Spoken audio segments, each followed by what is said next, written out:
প্রশাসন আছে তাদের কাছে আপনারা যদি দ্রুত খবর পৌঁছে দেবেন, তাদের ভূমিকা আমরা নিশ্চয়ই বা তাদের উপরে আমরা ভরসা রাখবো।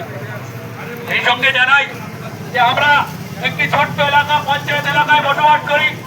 এই পঞ্চায়েত এলাকায় বহু অত্যাচার, বহু অনাচার তৃণমূলের গুন্ডা মস্তানরা করেছে।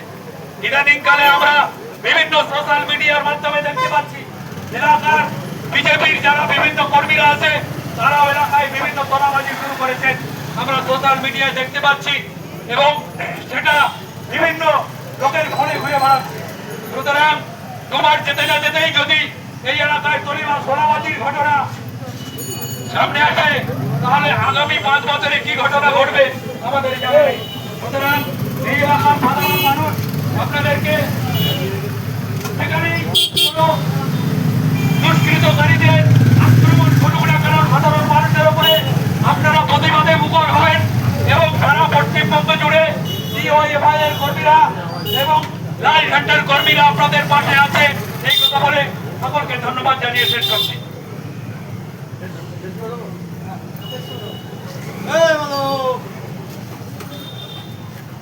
ধন্যবাদ। আমরা আমাদের এই প্রতিবাদ কর্মসূচি এখানেই সমাপ্ত করছি এবং এই অঙ্গীকার রাখছি যে ভবিষ্যতেও গোটা পশ্চিমবাংলা জুড়ে এখানে যখন এই অন্যায় রকম ঘটনা ঘটবে, আমরা বামপন্থীরা যুব সংগঠন হোক বা সিপিআইএম হোক একত্রিতভাবে গোটা পশ্চিমবাংলায় এই প্রতিরোধ আন্দোলন বা প্রতিবাদ কর্মসূচি আমরা গ্রহণ করব।